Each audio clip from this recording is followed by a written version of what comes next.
Okay, so things we will need for this project are a fabric, colours in your choice, your lampshade, scissors, PVA glue and a paintbrush to spread our glue. Also, if you would like to join me in the portion where we alter the base of our lampshade, then you will need your base and some spray paint.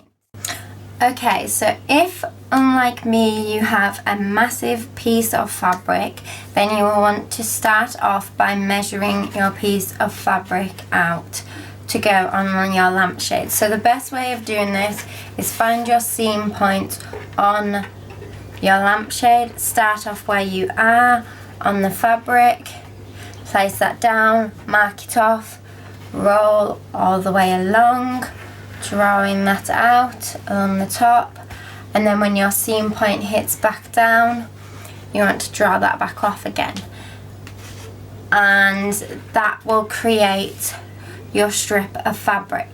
However, as I am working with swatches of fabric from companies, because I like to recycle everything, my piece is not quite big enough, so don't worry if your piece of fabric is not quite big enough to go all the way around your lampshade.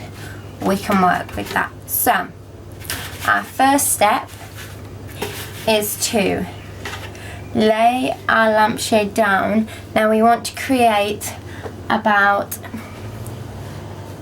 a centimetre, maybe a centimetre and a half at the top and at the bottom. I'm just going to cut off my excess at the bottom of the lampshade just so that I haven't got too much added on. We cover this whole piece in our PVA glue.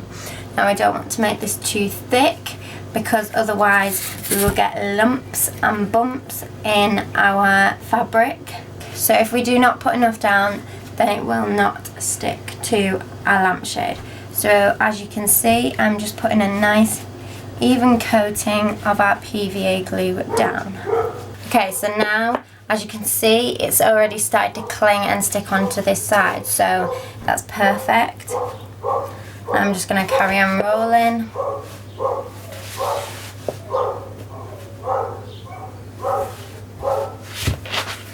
Apologies for the dogs in the background.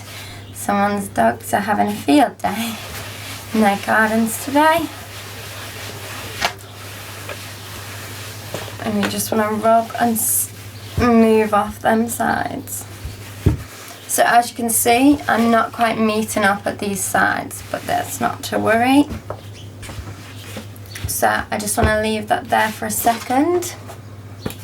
And I want to take my little off-cut piece. Now this off-cut piece is going to be perfect for covering up my little unmet side. So I'm just putting this down into place and folding over my edges just so that when I take it away, these edges are going to be firm and in place so that I know where my fold over edge is going to sit. So now I just want to take my PVA glue in the same way, but I'm really going to focus my PVA into these creases like so. So I'm just going to go straight on into gluing my piece onto the lampshade. So I'm just applying the glue all over. We then want to take our piece and we want to lay that down onto our lampshade. Now make sure if there's a pattern that you're trying to match, then match up the pattern. This is obviously now going in the wrong direction, so our pattern is not going to match up, but I'm just going to try and make a feature out of the fact that the pattern doesn't really match up. I'm not going to worry too much about that. So we just want to lay that down. And so now you just want to leave that to dry for a good length of time before we go in and we do the next stage. Okay, so now that we have left our fabric for a little while to dry so that our added in section has dried off, we You now just want to trim off these ends. Obviously, if you did not have to piece in a section, you won't have had to do this, so don't worry. I'm just going to trim off the excess off the ends, obviously lining up with the excess that we left on the ends for our other section. Okay, so now we want to start gluing down our excess around the edge. So to ensure that this goes down smoothly without creasing, we just want to snip into our fabric around 1/2 inch all the way around the edges.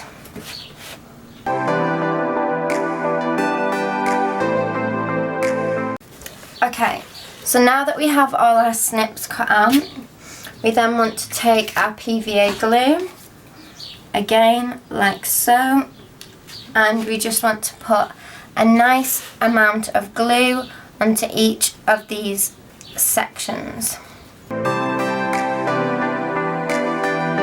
Okay, so once we have the glue on all of the sections, you then want to start folding in each of the sections and pulling them tight as you do so. This ensures that there is no creasing on the outer side. As you can see, I have just used some pegs to secure down the top overlay section as it dries.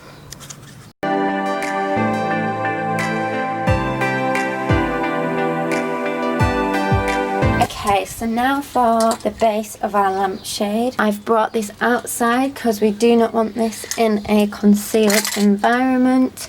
We want this where the air is free, and if you can, then you want to wear a mask and you want to wear eye protection. Then we want to take our spray and we want to hold it at least an arm's length away from the product that we are spraying, and then we just want to go in with light stroke. As you can see, I have put mine down into a cardboard box. This is just so that we do not damage the environment around. Also, I have masking taped the top of my lampshade and the wire so that this does not get sprayed as well. There we go, and then you just want to leave that for a good length of time to dry.